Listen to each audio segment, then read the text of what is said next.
once we get that right, which is for me the most important thing, that they have, first of all, respect. The second one is commitment. The third one, passion. Those three ingredients are non-negotiable.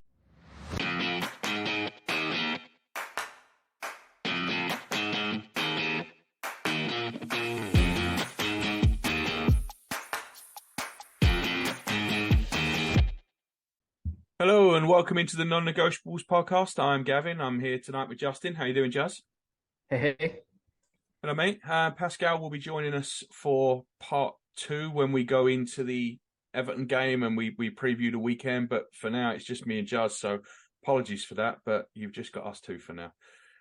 Juz, big weekend of big week of international football for a lot of our players. We went quite a long time, didn't we, with hardly any internationals, and now it seems like we lose 3/4 of the squad. Yeah, I think it was 15 players, 15, 14, which is it was more than that. I think it was 16 players plus 2 out on loan. I think it was 18 internationals we had. Yeah, I mean that's crazy. I mean, I'm not used to that, but I think it only shows the higher level that Arsenal is at now, that all these players are getting called up and appreciated by their national teams. I think it can only be a good thing. And I have this kind of optimistic thinking that when players go off on international duty, they're getting this different level of coaching, not necessarily better or worse, that maybe catches weaknesses that our current coaching staff doesn't have. I play all this stuff in my head and think they're always going to come back better and blah, blah, blah. I mean, that's just what I do to make me feel better during the international break, but, is what it is. I think there's existential reasons as well, though, Just because, a lot of these, when we're buying players now, the market we're in, we're probably buying international players, right? And yeah, when we've got players going away, they talk about what's going on at Arsenal in the international camps. Obviously, there's a good mood, so I'm sure everyone's giving glowing reviews. So, the word spreads around like that. And the other thing is, in the reports, when you see Tomiyasu starring for Japan, the reports in Japan are going to be Tomiyasu, who plays for the Arsenal. And I think that can only help the club in terms of stature, and also with players in terms of reach and appeal. Yeah, definitely. I think from a commercial standpoint, it definitely helps, especially when you have players like Tomiyasu that are playing for countries that I don't want to say aren't traditionally Arsenal fans, but they're reaching an area where we don't necessarily promote that much, like Japan. And I think as long as you don't include Junichi Inamoto. Remember Junichi Inamoto? What a signing. I don't actually. Who is that? I remember Junichi Inamoto. So I thought we'd sign him, but apparently it was only ever a loan deal. He came from someone, Kyoshi Antlers or something like that. Yeah. And he was with us for a season. I think he played a couple of League Cup games, and he ended up at Fulham for a while. He wasn't a bad player, actually. He was better than Park Chu-young, who may or may not exist. But anyway, carry on. I interrupt. I was thinking about what was that kid? Ryo Miyachi. Yes, him. That's the new Ronaldo, the new Pele, whatever else he was the new of. The Japanese Messi. Yeah, Japanese Messi. There you go. Yeah. Yeah, but no, I think Arsenal players being stars for their national team is only a good thing for us. It only widens the appeal. The reach the club has makes commercial deals potentially bigger, which can only be good for Arsenal. So, I mean, this is absolutely a good thing, even though I know a lot of fans, myself included, hate having these interlulls where all your best players go away.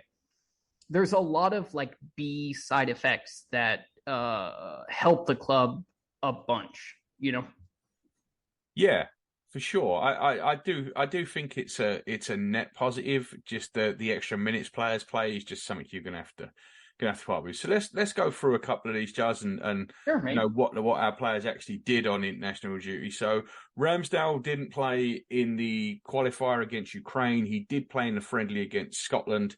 He played pretty well. He played well with the ball at his feet. He didn't have much to do with his hands apart from the one Harry Maguire goal, which you're not really expecting your centre half to shove one past you within 5 minutes coming on.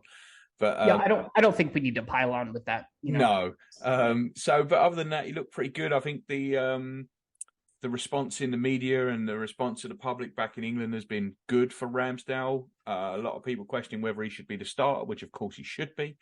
So so good stuff for Ramsdale. Yeah, definitely. I am having a hard time. I'm not English, of course. I'm having a hard time wondering why Pickford is still ahead of him, considering he's playing for a club that's favorite for relegation at this point, and we have Ramsdale, who's playing for a title contending team, can play out from the back, can kick it long, as he showed at Brentford and at Arsenal at times, to be fair. It just, I mean, Gav, I mean, you're British. How do you feel about this? I think is more interesting because I think it's another case of Southgate just like showing his favorites that he. So well, go ahead. I'll let you look at it this way, Juz. Gareth Southgate is the most successful England manager of the last 50 years. Half a century. Gareth Southgate is by far and away the most successful England manager. That's undeniable. It's not debatable. You can like his style of football. You can not like his style of football. Doesn't matter. He's got to a World Cup semi-final. He's got to a European Championship final. England were the best team at the Euros, without a shadow of a doubt. They lost on penalties to Italy. He has got players that he likes and players that he trusts. He has a core group and he sticks with them. Now, I wouldn't do it. I don't think the feeling in England is that he should be doing it. There is no way that Jordan Henderson should be playing. There is no way that Harry Maguire should keep getting called up. There is no way that Pickford should be the number one. But these are the players that have got him there. And I find it very hard to argue with a manager who's been as successful as he has when you look at the failures that have gone before. And you can point at Southgate and the way his teams play football. And this is what I will say about that. Shit football wins tournaments, whether you like it or not. When it comes to tournament play, shit football is what wins it. Teams that are very, very formulaic, like Germany have been on a number of occasions, like Italy have been on a number of occasions, not conceding goals is what wins football tournaments. The last World Cup final kind of threw everybody because it was 3-3 and it was Messi versus Mbappe. Generally speaking, that is not what wins World Cups and European Championships. It is the style of football that Gareth Southgate plays that wins those tournaments.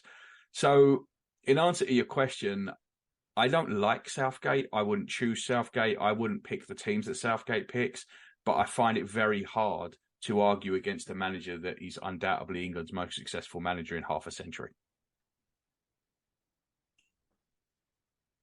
Look, Gav, as an outsider, I look at it like this. I think with some different squad decisions and Southgate not being so safe, just a little less, that England maybe could have been in a final of one and maybe a champion of another. I again, as an outsider, but I follow English football closer than American football at this point. I think 2018, when we got the semi-final of the World Cup, it was a very different England squad. Frankly, it's a miracle that team got as far as they did, because that team were not a very good team. That squad was not a good squad. It was one of the worst pools of players that I have seen. Yeah, and most of the good players were young as well. The way it turned so quickly from 2018 to 2020 in terms of the standard of players, when you had people... Obviously, Saka coming through, really making the breakthrough. You have people like Bellingham making the breakthrough. Yep. It's a big, big difference in the squads. And you're right, it probably does need a different manager at this point. All I'm saying is that Southgate has got an awful lot of credit in the bank. And he's going to, he's going after the Euros. He's already said that this is it. The Euros are the last thing. So we'll see who succeeds him. But for right now, I think you just have to accept that Gareth Southgate has got favourites, and those favourites, if it's at all possible, are going to play. I mean, yeah, that's fair enough. I accept he has credit in the bank. He's done really well for England, where probably better managers and better squads didn't do as well as he did. So that's all acceptable, and I understand it. I just wonder who would be. Are you looking at maybe Graham Potter as his successor? I'll be honest with you, I couldn't care less because I don't like international football at all. One thing I will say is that I do believe the England coach should be English. I don't think a foreign manager should even be. I don't think a foreign name should even come up in it. Yeah, absolutely 100% be an English manager. Graham Potter seems like the obvious one if he would take it. The problem you've got is that international football, I would rather manage Bournemouth than England. And I think most managers are going to look at it like that. International football is not what it was. The Premier League is the biggest and best league in the world. So there's only 20 of those jobs. And no one is, put it this way, Eddie Howe is not leaving Newcastle to go and manage England. So that will play a big part too. So maybe it'll be Graham Potter. It depends what he's doing at the end of next summer, I guess.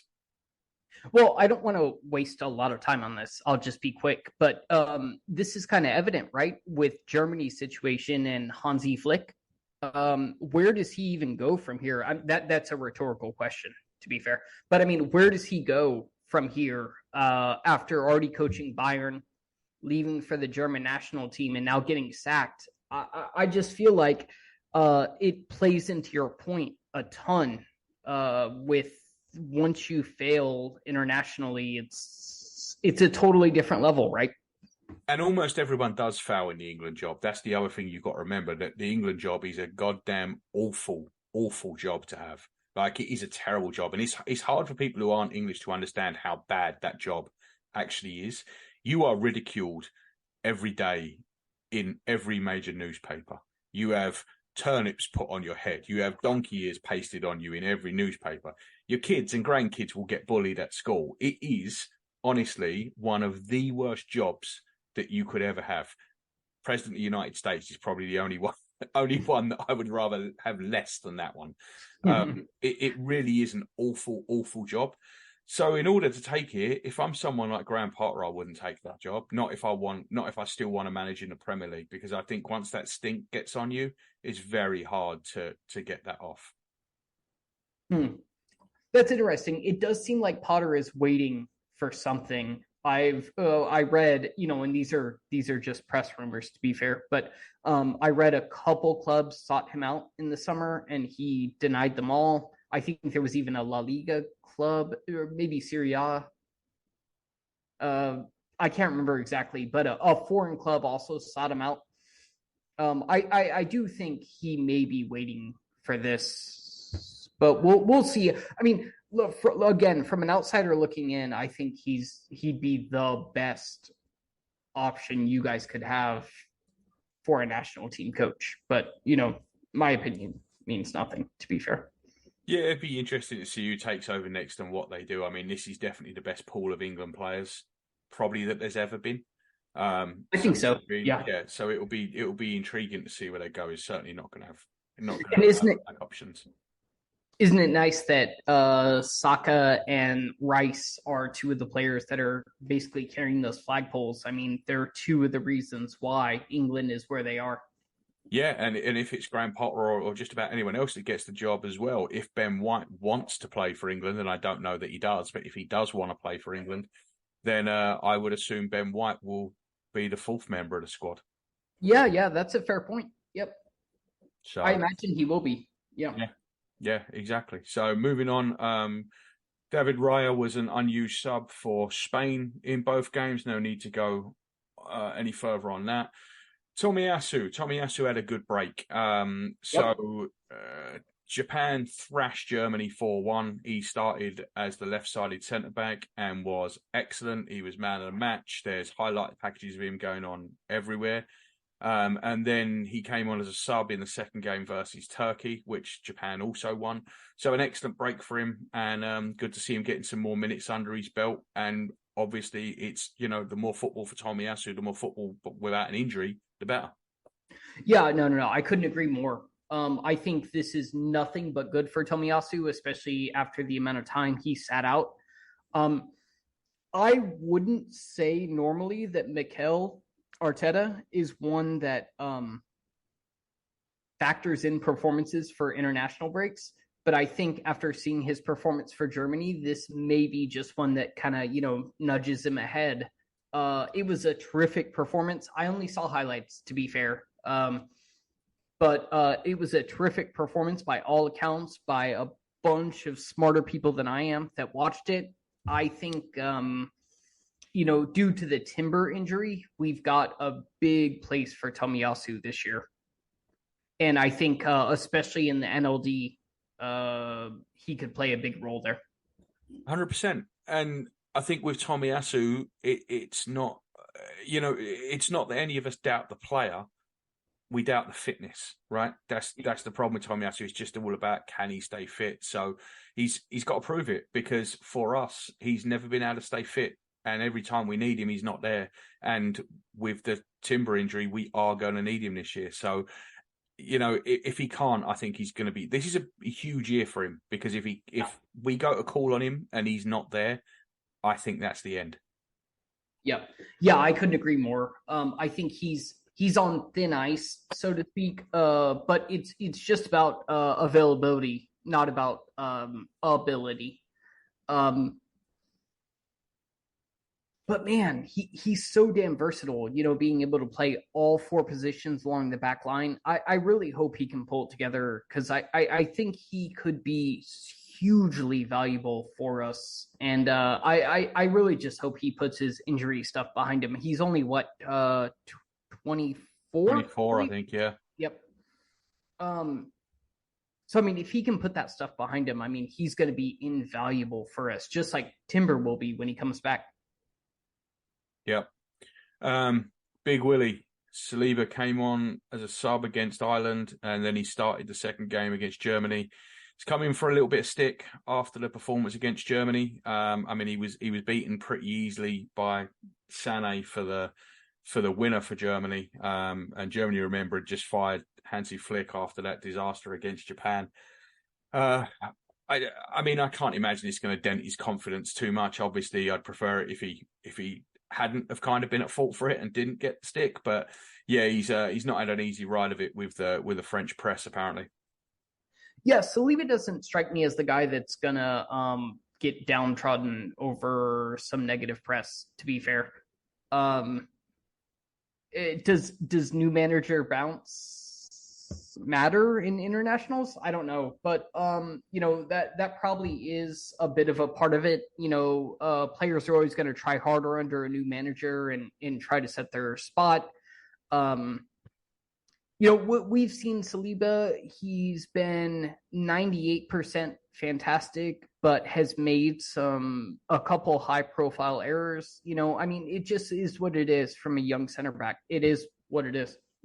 Yeah, I'm not worried about it at all. Not worried about it at all. Come on home, Big Willie, and we'll get it all figured out over the weekend. I'm not bothered about this. I feel the same. Yeah. Jakub Kiwior played both games for Poland. Interestingly, played left back both games.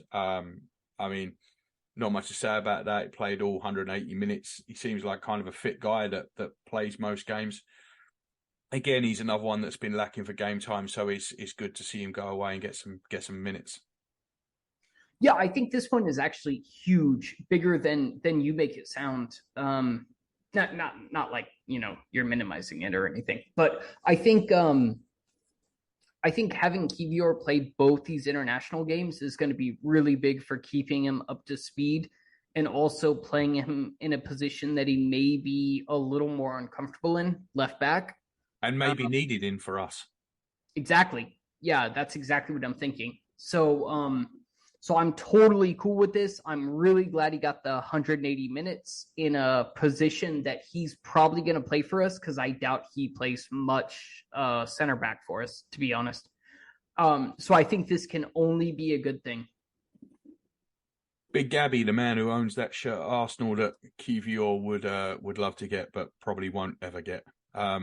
He played both games for Brazil. He did come off after 85 minutes in the first game with a thigh injury, but obviously it was okay because he started and played all 90 again in the second.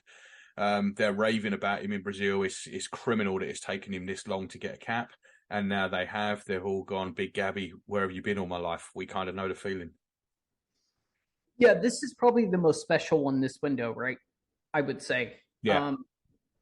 He's deserved it for a while, I think, and he's come in and shown what he can do, and now they all love him, just like us, really. Once he came in and showed what he could do, we were like, wow, this is a way higher level than we expected, I think, coming from the French league. I'm all about it. He's such an emotional guy too, right? Right, Gabby. Like he's a confidence player as much as anybody else is in the squad. You can tell it's a real. Do you remember last year when he made the mistake? Was it against Fulham? And the crowd really got behind him immediately, and you could see how much that kind of meant to him. I think with Gabby, these international games, like I said with Saliba, I feel like with Saliba, he just says, "Oh well, whatever. I'm back to work on Monday." With Gabby, I think it's different. I think this stuff stays with him. So I think this is going to have a real positive effect on him. That's actually a really fair point. Yeah, I agree. I think Gabby is the more emotional of the center backs, and will appreciate the backing that he's getting now from the Brazil fans. I think he's probably going to be nailed on LCB left center back. Sorry for. Well, that's great for us too, because we aren't privy to the private conversations, but I think it's pretty clear that he was given a substantial offer from Saudi Arabia. I don't know how much I believe the £170 million and all this and that, but he was obviously presented with an offer, and it was obviously a substantial offer. And there probably is more to the fact that he missed them 2 games than just Mikel paying silly buggers, right? So there was probably something there. So this is good that he's gone away to Brazil, because I think it will help refocus him. And not that I thought there was ever a focus problem, but if there was some kind of regret on his part that it was an opportunity missed, I think this playing for Brazil, which he wouldn't be doing if he went to Saudi Arabia. I don't think it's a stretch to say that if he'd have gone to Saudi Arabia, he probably wouldn't be getting called up for Brazil. I mean, I know Neymar's going to, but Neymar's got 100 caps and 70 goals or something. Gabriel is an uncapped defender. I think this is going to kind of reinforce that it's the right decision to play for Arsenal and not Al Kebab or whoever. Yeah, Gav, I think that's actually a really good point. These call-ups and now the support of the Brazilian national fans, I think, is only going to cement his reasoning for staying at Arsenal versus going to Saudi. I don't think, given that he was barely involved with the national team before the rumors, I don't think it would have been like Neymar at all. And I think it's really productive for his career that he stayed here and had 2 stellar performances, and now he's getting, all the plaudits, and rightly so. I mean, he was brilliant from what I saw. He's been brilliant for us ever since he signed, really. This is, like we were saying, it's well-deserved, and I'm glad he smashed it for sure. So Zinchenko started for Ukraine, scored against England, started again in their defeat to Italy. He plays in central midfield for Ukraine, kind of plays in central midfield for us as well. He just starts at left back. Usual stuff from Zinchenko, comfortable, a leader, obviously everything you know about Zinchenko. Yeah, this one wasn't a surprise at all. I think where I'm coming from with it is that he, obviously he's missed most of the season injured, but he looked fit. He looked threatening. He was running midfield. Again, I only saw highlights. I hate to keep saying that, but I did only see highlights. But he looked fit. He looked energetic. I mean, I think that's all we can ask for. I would say Ukraine at this point, calling him up, did us a favor because he's closer to match fitness than he would have been. Declan Rice started both games for England. Usual Declan Rice stuff. He was good both games. Does what Declan Rice does.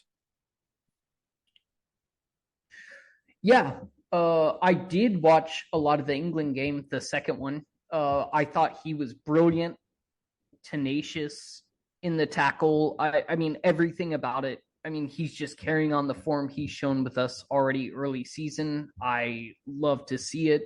Declan Rice is probably an argument for signing of the season, despite his 100+ million transfer fee. I mean, he's adapted so well. Yeah, he's fitting seamlessly. I mean, I said to Paz the other week, I don't think I've seamlessly. ever seen a player more suited to a club than Declan Rice and Arsenal. He fits into the team perfectly. He fits into the club perfectly. He's the right age. He's the right mentality. Like it's like he was just made to play for this club at this time. Yeah, it definitely does feel like that. And he's kind of the most I know this is bad grammar. He's like the most biggest controlling, dominating midfielder we've had since like Vieira, you know? Mm-hmm. Yeah, I would agree. I would agree with that. He's a monster, and he's the technical side of his game. He's getting better week by week. Yep. Yeah, I mean, he just continues to turn it on and improve every single game, and I can't wait to see what he's like in the North London Derby next weekend. And on to the Premier League's best player. Martin Odegaard started both games for Norway, obviously, as captain. Scored a peach in the second, arriving on the edge of the box. And what we know now, that trademark finish, sweeping it into the bottom corner. Two more great performances by the captain. Come on back. Let's keep on with this. Mate. This is... I know Saka is like our best player, our talisman, but mate, Martin Odegaard is ridiculous in the stuff that he's pulling off. I just remember all the doubt in his signing and pushing for Madison, or who's the 10, the Argentine 10. Oh, Buendia. Yeah. Yeah, Buendia, who you can't remember. And I think I don't want to speak bad about him because I think he tore his ACL, didn't he, in the summer? So, yeah, I think he did tear but yeah, it was, that's obviously looking back on it. And obviously, I was always massively on the Odegaard side, but looking back, it is quite ridiculous. It really is. Yeah. I remember after his loan spell, after it was over, all the fans being like, no, we should go Buendia, we should go Madison, we got an absolute steal with Odegaard. It was like people never watched him. They just took the last few performances after he had that ankle injury. And it was madness. I mean, you can see Odegaard's one of them players that you can see the class within 5 minutes of him being on the pitch. As he's got older, and people forget how young he is still. As he's got older, he's become 24, right? Yeah, and as he was 22 when he came to us on loan. As he's got older, he's grown into the leader of the group, and he's started to imprint himself on games more and more and more. He's well ahead of where De Bruyne was at his age. So definitely, he's going to have another great season. We know he is. Him and Saka got nominated for the Ballon d'Or. I've said to you before, I think we've got two potential Ballon d'Or winners there. I definitely think either of those two could win it at some point in the future. I think we're going to have to win a Champions League for one of them to win it, but I think both of them are going to be in there. So while we're talking about that, we'll get on to Bukayo Saka. Started versus the Ukraine, had a very, very quiet game. Unused sub versus Scotland, which I was very thrilled about because England-Scotland games get a bit tasty. He apparently has an Achilles injury there's a hangover from last season that he's being nursed through, which makes sense because he kind of looks like he's playing with that. It's a bit of a worry. Yeah, mate. I don't want to contradict you. I'm not sure I believe this. I believe Daily Mail was the one running the injury rumor. Do you want to? I'm not sure I can't even remember where I heard it. Actually, it might have been. I don't know. I can't remember where I heard it, but I know that I heard that he's been nursing it. Yeah. Okay, so I only heard it from Daily Mail, and I've seen sources from The Athletic and whatnot But they're all say, quoting that article. say Yeah. that it's not necessarily true. Now, to say that he's not carrying an injury, it's probably false. But I don't think his injury is severe at all. Oh, I don't think it's severe. I mean, clearly he's still playing, and he's still playing every minute of every game. I don't think it's severe. I think it's just something that's probably bothering him. But anyway, it was a quiet break for him. Someone who it wasn't a quiet break for, unsurprisingly, poor Kai Havertz started up front against Japan. I don't get the criticism sometimes of Havertz. It goes over the top. I mean, he had a bad game. They lost 4-1. You lose 4-1, you can hardly blame your centre forward, as far as I'm concerned. Anyway, he didn't start the second game. He came on a sub and set up the winner with a brilliant through ball, which I was really glad to see, because I think he needs something to get his confidence going again. Yeah, I saw the through ball. Great pass. I do think Havertz is struggling with a lack of confidence for sure. He started in a new environment, right? And a lot of times players blossom in a new environment. Kai obviously needs to find himself. I think he's still really struggling.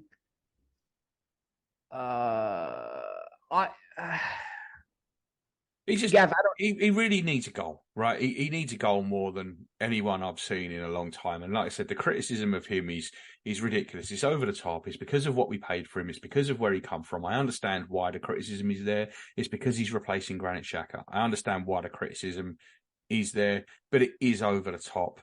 And at the end of the day, I don't think Havertz is going to be a terrible signing, right? I don't think he's going to be a signing as bad as Mustafi. He's not going to be a signing even as bad as someone like Callum Chambers. I don't think he's going to be that bad a signing. I also don't think he's going to be a great signing. I think he's just going to be a player that comes in, he's fine for a few years, and then he moves on and whatever. The problem is the price tag and where he came from. Yeah, I think I would agree with that. Yeah, I don't think he's going to be awful. I bet he scores some really nice goals for Arsenal and helps. Do you know what, though, just some people are just never going to take to him. That's all there is to it. No matter what happens, some people will never take to Kai Havertz. And that's just how it is. And I'm kind of bored of it already. Every week we say, well, we're not, should we discuss Kai Havertz? Well, we kind of have to. I'm kind of just bored of it now. Let's just let the guy get on with it. It's been 4 games. Let's see where we're at Christmas. I'm to be fair, yeah, I'm bored of it too. I do want to ask though, Gav. I mean, again, you're a North Londoner, right? Islington. Yeah.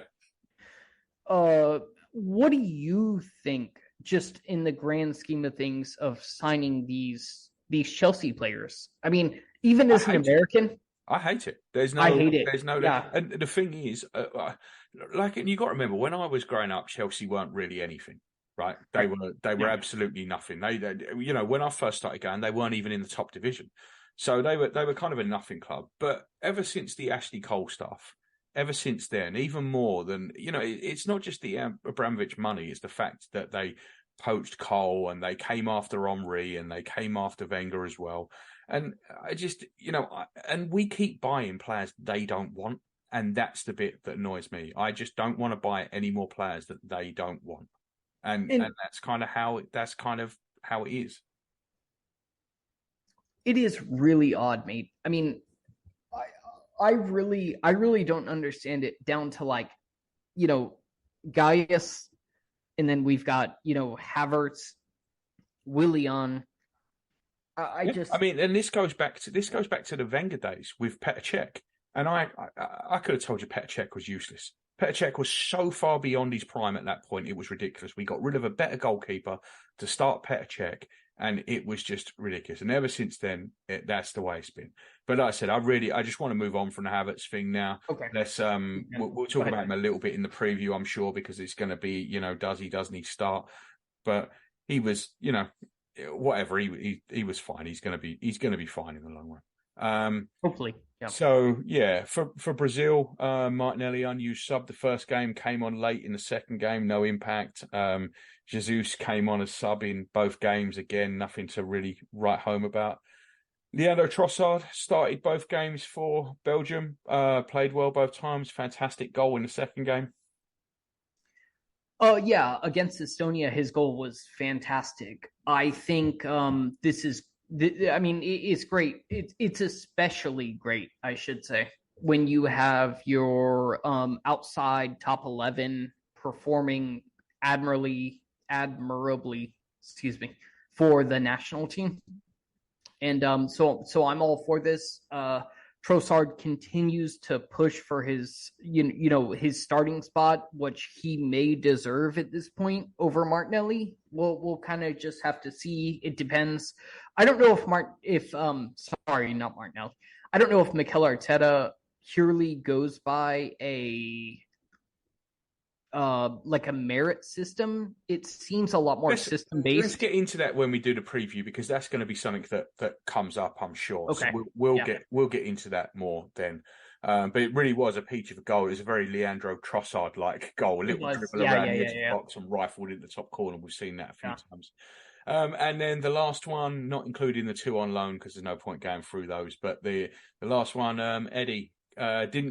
Wasn't in the squad for the first game, unused sub for the second game. This is how Gareth Southgate likes to do it. He did the same thing when he called up Callum Wilson. He did the same thing when he called up Ivan Toney. First time in the England squad, you don't get on.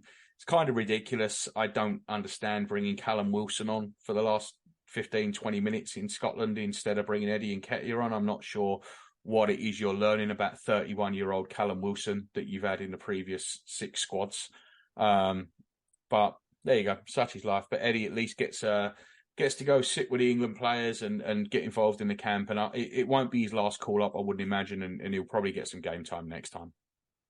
Look, mate, I'll be completely optimistic about this. I think it can only be a good thing for Eddie, a confidence boost, going away, getting training from different coaches. This is the same with all our fringe players, though, right, Juz? Like our first 11 are the ones you don't want playing. The fringe players you want in their national team every game. Oh yeah, 100%. Yeah, and I'm guilty of doing this right now. Like, is excusing the problems to hope for the best. But I think this will be good for Eddie. Honestly, I think it'll be a huge confidence boost for him. Overall, I know he's probably down about not playing, but we'll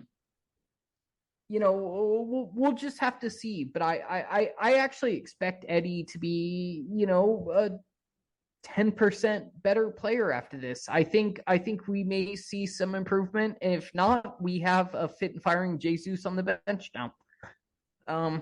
That can only be a good thing, right?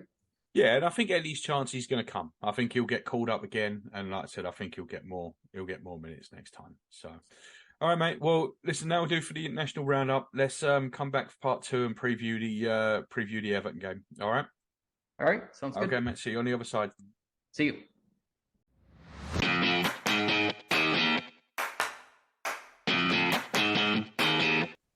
Hey guys, just a couple of quick halftime messages for you. Firstly, we'd really appreciate it if you could leave us a 5-star review on your favorite podcast app. It really helps us reach a wider audience, particularly on Apple Podcasts. Secondly, we're on all the social media platforms as the NN Pod. We're really trying to build a strong Gooner community. So next time you're on Twitter, Facebook, or Instagram, look us up, give us a like or a follow, send us a message, interact with other listeners, or just have a look around. Thanks for listening from myself, Paz and Juz. We really appreciate it.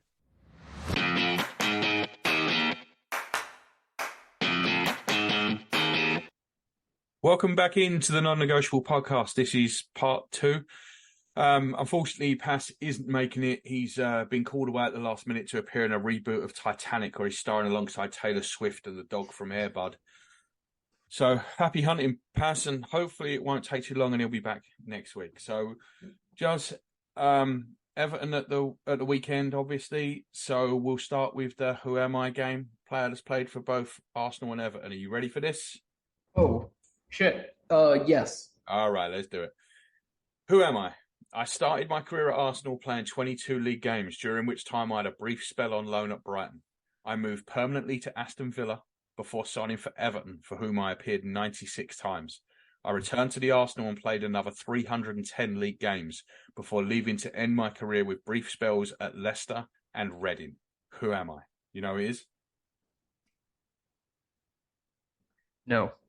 Well, you got a lot to think about then. What I would say this, and it's for everyone listening at home as well, forget the Brighton bit because he was a kid. So forget the loan at Brighton and the end to the career. I'll be honest with you, I didn't even remember him going to Leicester and Reading. So the career path that you need to think is Arsenal, Villa, Everton, Arsenal.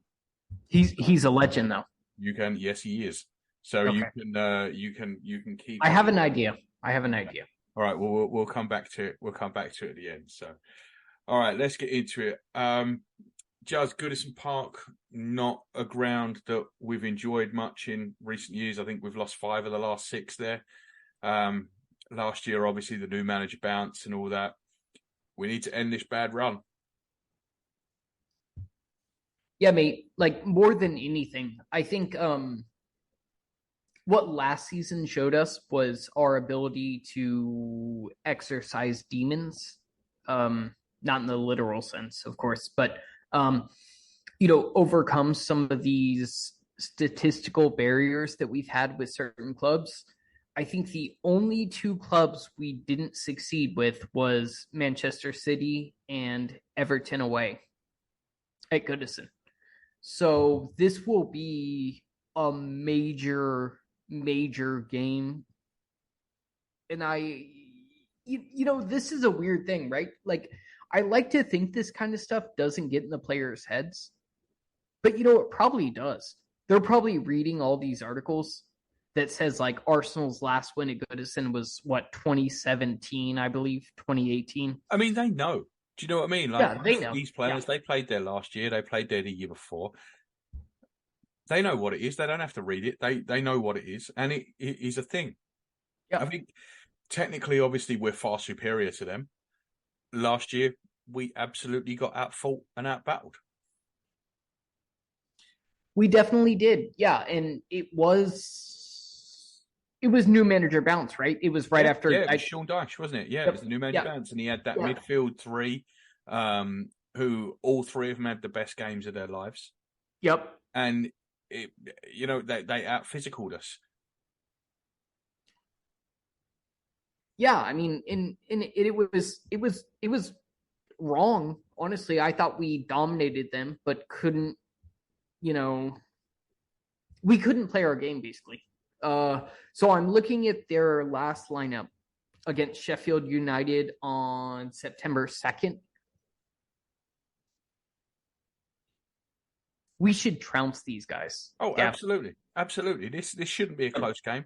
This shouldn't be a close game at all. They're not in good form. They've opened the season with 3 straight losses, no goals. Then they drew 2-2 with Sheffield United. They play a 4-5-1, as basic as you like. You could call it a 4-4-1-1, but it's not really. It's a 4-5-1.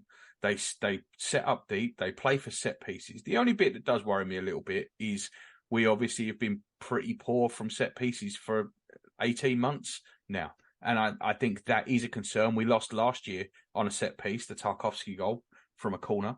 And that is the one bit that I do find concerning. I mean, Havertz obviously adds a bit of height. This is actually the tallest team that we've had since like the Invincibles. Yeah. Since the Invincibles. Yeah. Yeah. So, I mean, hopefully that will rectify some of those issues. Yeah, I hope so. But yeah, I'm with you 100%. Set pieces are what worry me the most. But I do hope now that, I mean, we're kind of a monstrously big squad if you think about it. Only a couple diminutive players. I think we could really turn this around and reverse this voodoo. Yeah, I mean, this shouldn't be a game that we get out muscled and out physicaled in. Like, we know what to expect going in there. We've got enough players that can handle themselves, enough big players in there. Big Gabby's going to be a big part of this. He's back and entrenched in the side now, and I always felt we needed him before this game. Let's get on to the starting 11, Juz. Sure. There's a few questions here. I don't think it's going to be particularly a surprise. There's just a couple of little ones. Raya or Ramsdale? Ooh. Well, this is obviously the toughest, right? Yeah, this is the one where I think you are literally guessing.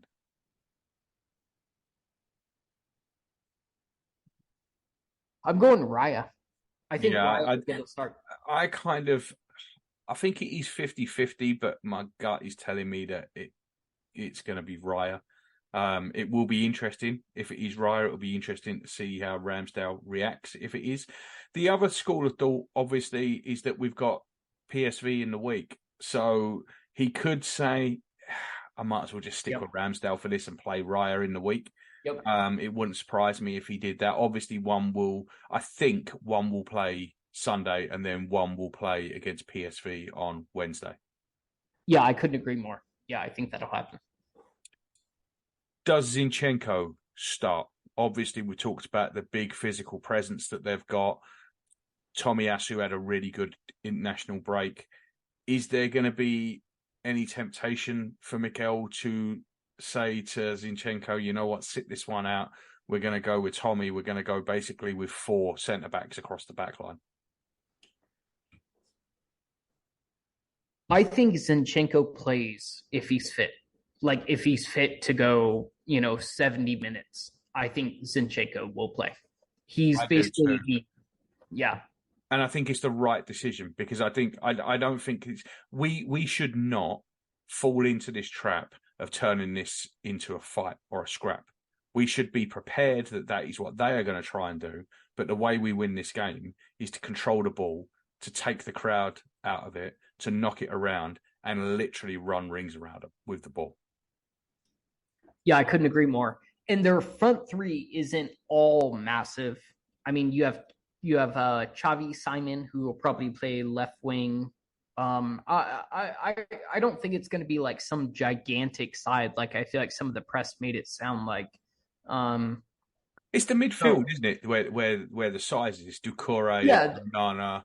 Idrissa Gueye not very big, but the 2 centre backs are big. I think that's where it is. But I don't really see that being an issue. We're big enough to cope with that. I think this, to me, it's about ball domination. It's about control, and it's about taking some damn chances when they come along. Oh, mate, I'm so sorry. I just mentioned Xavi Simon. I'm already on the PSV game. Yes, you're right. It is the midfield that is sizable. And that's why, even though me personally, I'd like to see Havertz maybe just dropped and eased back in, I think he could be very vital in this game. Well, that was the next one on my list, actually, was Havertz or Vieira. For me, I think it's Havertz. I think the right decision is to play Havertz. It's not just a size thing, but I've said to you before, I'm not sure that Vieira can actually play that role. I think he can come on with 20 minutes to go when we're chasing a goal. I'm not sure I really want to see him start in that role. So I think Havertz has got a little bit more leash yet. You know who could play that role, Gav? I know who won't play that role. All right, fair enough. Yeah, but I think what you're gonna see here is Havertz start against Everton, Vieira start against PSV, and then Emil Smith Rowe not playing either of them. For those listening at home, Justin has just crawled under his desk. I'm hoping, in all seriousness, I am hoping he does get a run out at least against PSV for half an hour because we really need to get him in there. But I don't see him playing a part at the weekend. I actually don't expect Emil Smith Rowe, and I say this as basically his biggest supporter. I don't think he plays until the first League Cup game. I don't know. I think he might get off the bench maybe against PSV, but I mean, that'd be real nice. We'll come to that when we do the preview of after the Everton game. Preview of PSV next week, but we've got a real nice Champions League preview for you guys. We'll do early next week. Yeah, we'll get into that then, and who get some minutes. But yeah, I don't see him coming off the bench there. And I guess the only other one is up front. I think Jesus is going to start. I think Eddie will be on the bench. I don't see any way he starts Eddie over Jesus in this one. I think Jesus is fit and firing now, and that's it. And I think Eddie might again. I think this might be a case of one in one, one in the other game. Man, this is actually a tough one for me, Gaff. So I've actually thought about this a lot today, and it's like Eddie really hasn't done anything to be dropped, and well, it didn't go well last time. Because last time we dropped him was Fulham, and he played Trossard, so it didn't go well last time. But I think if Jesus is fit, Jesus starts. And honestly, hopefully he can get up to speed in this one game. That's what I'm hoping for. But I wouldn't be surprised to see either start. But obviously, the other one's going to come on at 65, 70, no matter what. 74 minutes. 74. 74 minutes. Yeah, that's when he'll come on for sure. But yeah, that's what I think. That's what it'll be. I think Jesus will start. So I think we're so Raya or Ramsdale, White, Zinchenko, Saliba, Gabriel, Rice, Erdegaard, Havertz, Saka, Martinelli, Jesus. I think he's where I'm going with that. I don't see anything different there. Yeah, I have to agree. Yeah, I think that's what it's going to be. Yeah, and this is such a big game because of what comes next, right? Like ignoring the Champions League, let's take the cups out of it. And next 4 league games, 3 of them are against Spurs, Man City, and Chelsea. I was going to ask about this. Yeah, actually. So this is I think we have to win this. I think this is a must win. This isn't a must not lose. I think this is a must win with those games coming up. We need to go into them games firing. We have not been firing on all cylinders so far. I think there's a lot more to come from us yet. This is the game, I think, to really, really put it right. Well, Gav, let me ask you this. Who do you find just personally I assume you put us like number 1 in the group. Who do you put number 2 in the group? Because for me, it's PSV. In the Champions League? Yeah, of course.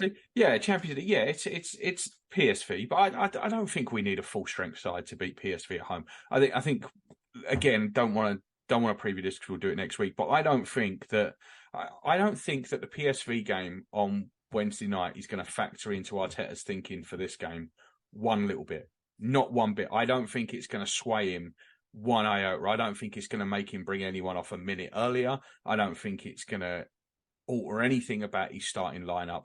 I don't think it's going to come into his thinking at all. Well, is it? Hold on, I'm waking up my laptop. Is it Saturday or Sunday? We're Sunday. We're the Sunday. So we're Sunday, Wednesday, Sunday. Yep. I mean, that's not bad. That's not bad, especially this early in the season. No, it's not bad. And like I said, I don't think that's coming into his thinking at all. I think his only thinking is we need to get 3 points out of this game. I think though, and Gav, correct me if you think I'm wrong, but I think we have to make at least 3 changes over these 3 starting lineups for the next 3 games. I mean, it's very early in the season, and I'm not a rotation guy anyway. I know you're not. I don't think we need to make lots of changes, but I think there is an opportunity there to do it.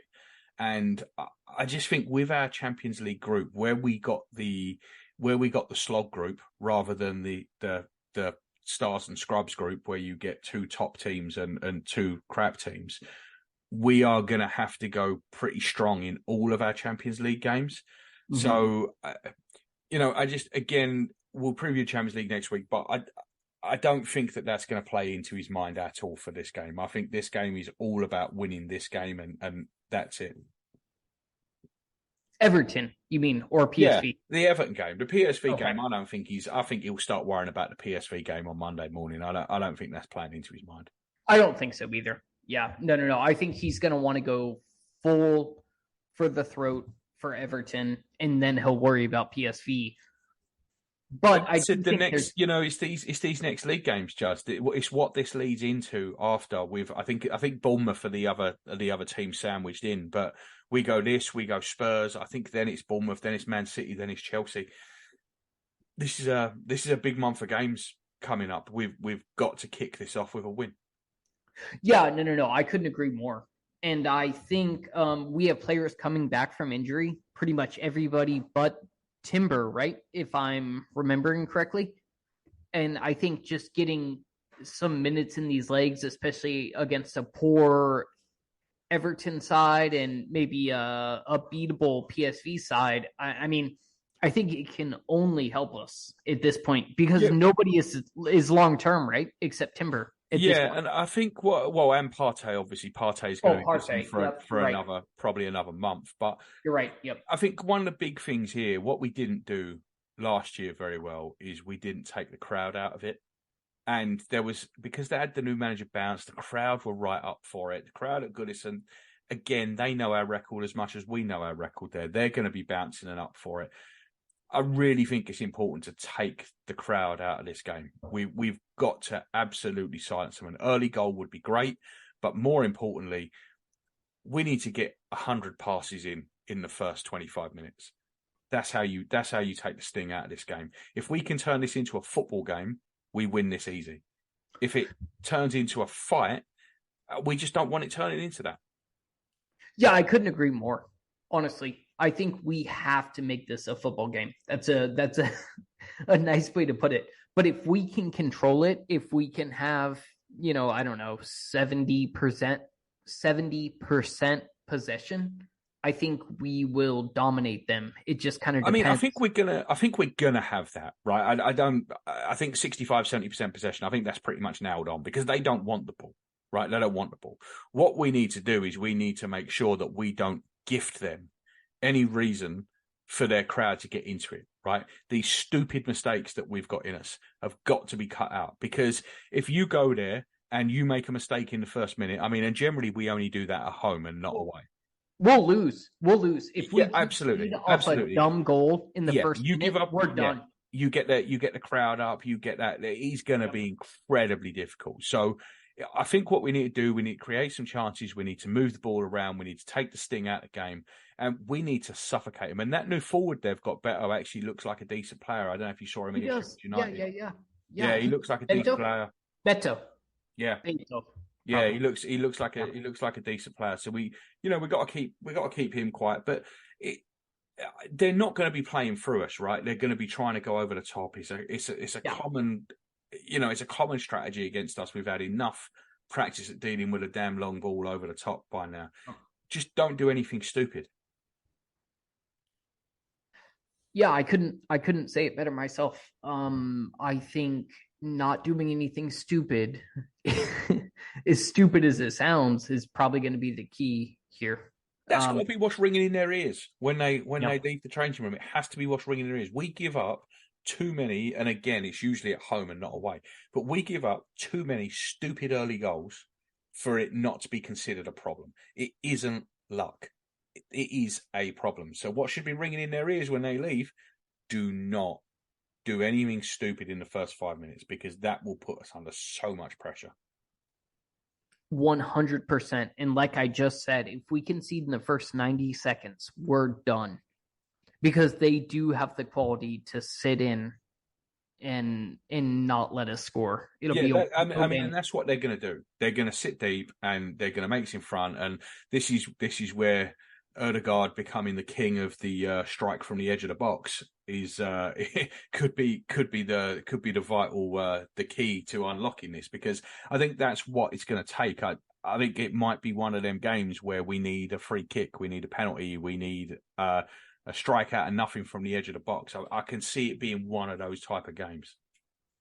I would just say to the Arsenal fans, I don't think this is a game we're gonna dominate, or maybe we'll dominate possession, but this is going to be a dicey game, and I expect it'll be decided by one goal. I'm going to go against you. I think it's going to be 3-0, and I think it's going to be a piece of piss. Well, that is my honest opinion. I know I've said all this about don't be stupid, all this. I can see us going in there, getting a goal in the first 15 minutes, and literally just controlling the entire game. I really can. That's how I can see it playing out. there's always that fear. Again, Goodison, bad record, blah blah blah. But I honestly, I do expect us to do a job on them. Mate, I'm not going to argue with you. I'd love nothing more. But I just, because we have such a problem with burying games, it really makes me nervous. I think it's going to be tight, unfortunately, but we'll see. I hope you're right, though. I hope you're right.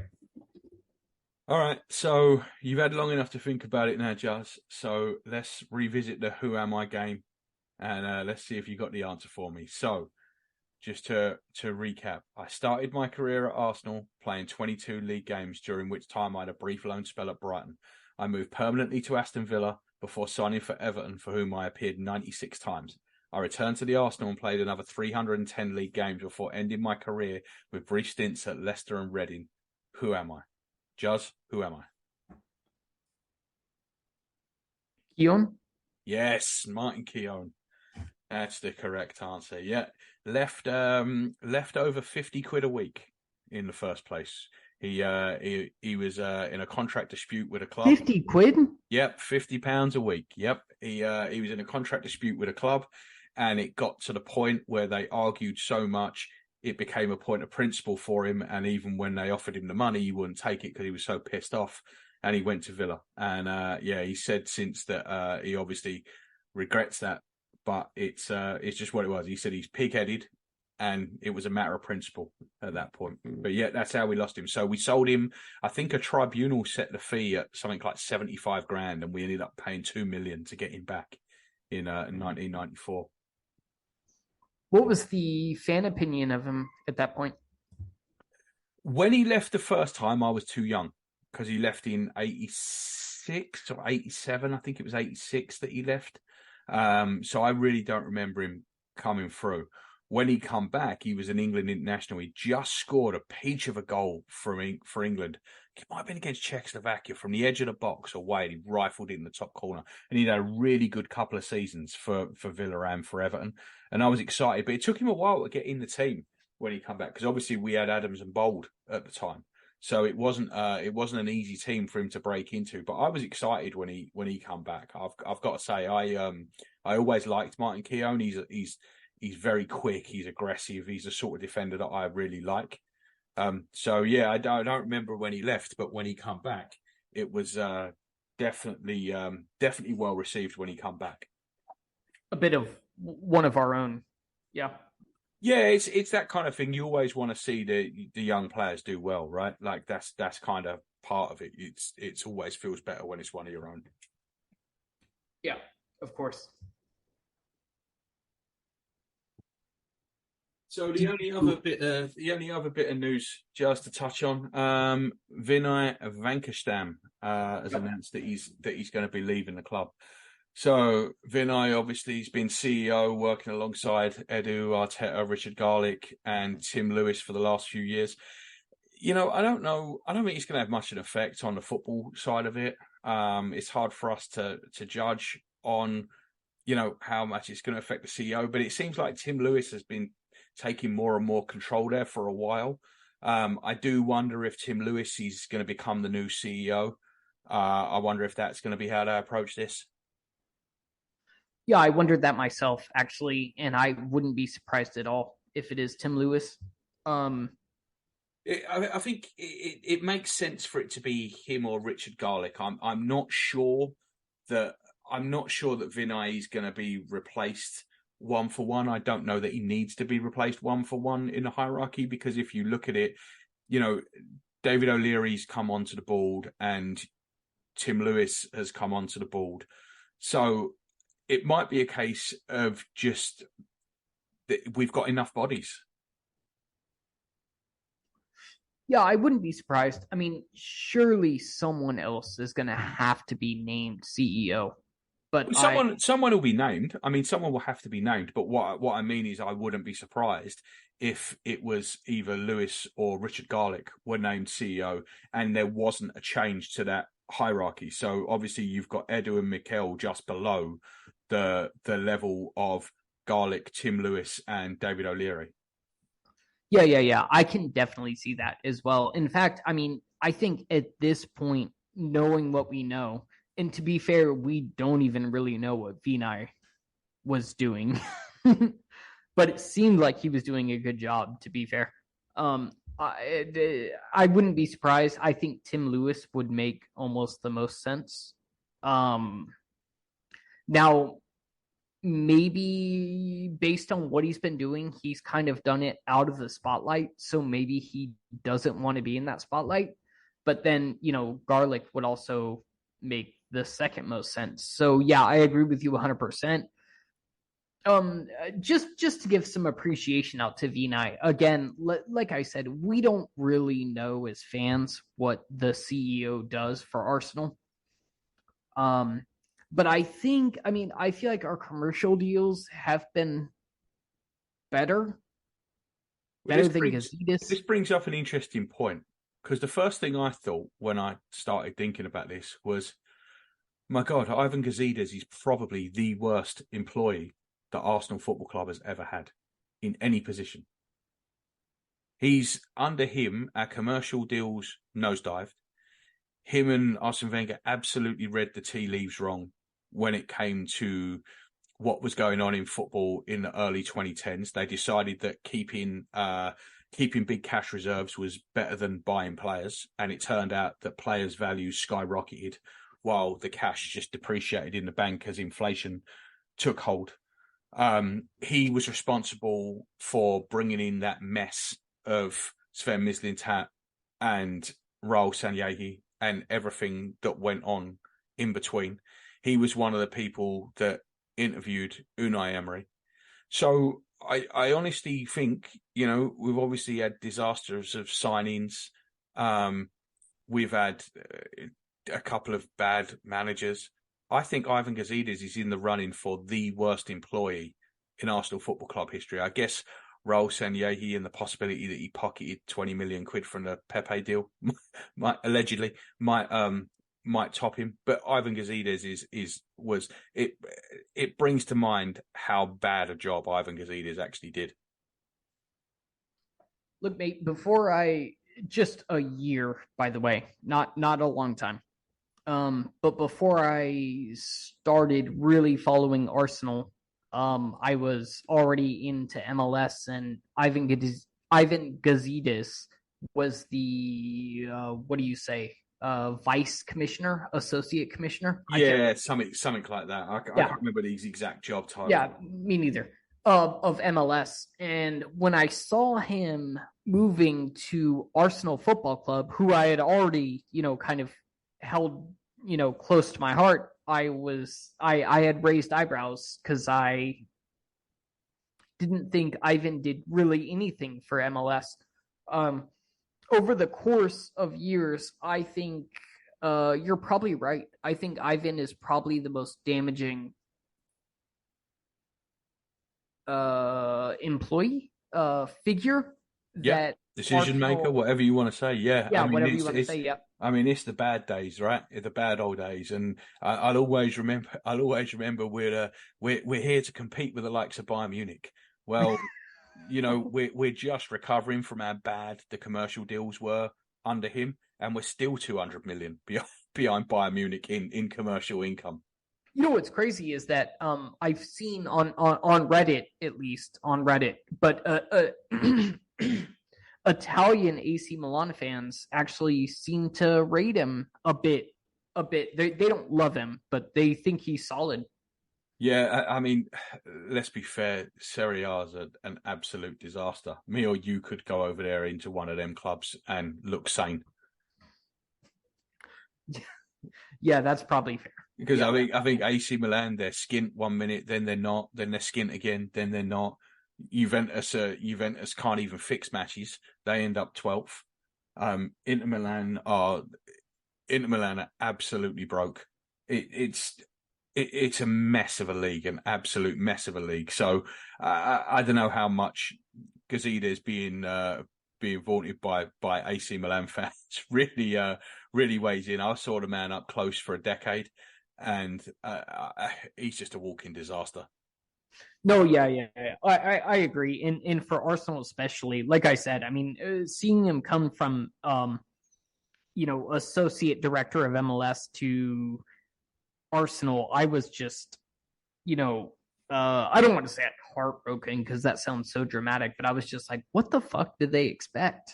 Like, Yeah, I mean, generally, I don't take too much notice of these positions, especially when Arsene Wenger was there, because Arsene Wenger was such a big figure at the club that on the football side, you think it really doesn't make any difference. But when you look back at how bad the commercial deals have been for that whole time since he was there, when you look back at how badly they misread the market in terms of players and cash in the bank, and when you look back at all this stuff, and then obviously hoisting Raul Sanllehi upon us and all that, it really, I mean, it's an absolute mess, and that just makes Vinai and Tim Lewis and that just look even better. Yeah, what did we miss out on? Havertz? No, not Havertz. Hazard. On. Yeah, it was like 5 million. Yeah, they wouldn't pay it. There's a ton of them that they wouldn't do, and it was all Götze had that too, I believe. There's been a ton of them, and it was all because they believed that the cash in the bank was worth more than the player, and at the end of the day, you buy the player, 2 years later you can double your money by selling them. But they didn't see it. They absolutely misread the market. Yeah, definitely. And it's insane because these are supposed to be financial experts. I sometimes feel like fans see this stuff before these financial experts. But I mean, the player market has had the most ridiculous inflation I've ever seen. Paying what 36? I'm going off the top of my head to be fair, but 36 million for Eden Hazard. I mean, that was so much worth it, and we would have probably had 3, 4, 5 more trophies if we'd have gotten him. I mean, I don't think so because I don't think he's very good. But I understand your point. You don't think? No, I think Hazard's one of the most overrated players I've ever seen. Yeah, I don't rate Hazard at all. Not at all. I don't think he was the year he got Player of the Year. I don't think he was Player of the Year. Alexis Sanchez was. I don't think Hazard's that good. So I definitely don't think he's winning trophies on his own. I mean, he was part of a couple of good Chelsea. He won the Europa League against us basically on his own. It was the Europa League. I don't count the Europa League. And look at that team that he won it. Look at that team that he won it against. I'd love to win a Europa League, Gaff. Putting Hazard in that team would not have made us win the Europa League. He dragged Chelsea to it, and they were pretty shit. Yeah, but we were worse. We were worse. We were really bad. So, anyway, yeah. All right. Well, that's enough of that. No more dragging up that shit. I've unfollowed the Europa League. I never want to mention it again. That's same. Yeah, I'd appreciate if we could never mention it again. Yeah, exactly. Let's never play in that competition again. Yeah. So, all right, fella. Well, thanks for tonight. And we will catch up with everybody probably Monday or Tuesday after the game. Probably Monday, I would guess, after the game. And we'll also preview the PSV game. So have a good weekend, mate. And I will speak to you next week. Yep. Sounds good, mate. All right, man. Bye. Right.